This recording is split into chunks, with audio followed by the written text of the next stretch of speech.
I So mentioned Nick Jackson and yes, the Young Bucks in general, big SoCal guys.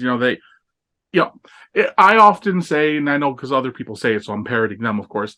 To me, Colt Cabana kind of changed what it meant to be an indie pro wrestler with the way he was able to monetize independent pro wrestling with the T-shirts, that's the super podcasts, and fair. everything like that. Absolutely, yeah. And I think, and I'm pretty sure the Young Bucks credit him for it, but they kind of took that and elevated it from where he went. What was it like working with them before, because this would be before they went to TNA, even before they were Gen Me, I think, because like I'm pretty sure that was like 2011 ish. I could be wrong a little bit, but it was definitely in that period. What was it So like seeing them grow? And being on shows with them early, like I didn't work with, I think I've only worked with them the once. But that wasn't even until like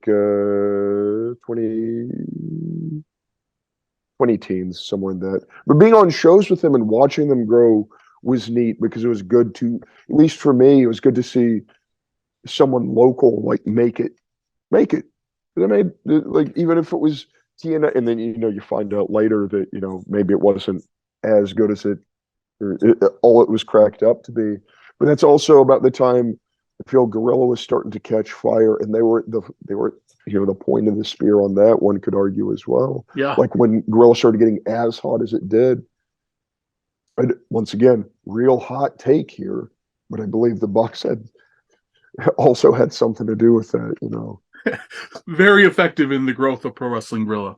Yes, absolutely. So it was not them alone, clearly, but No, they had a very large part in it.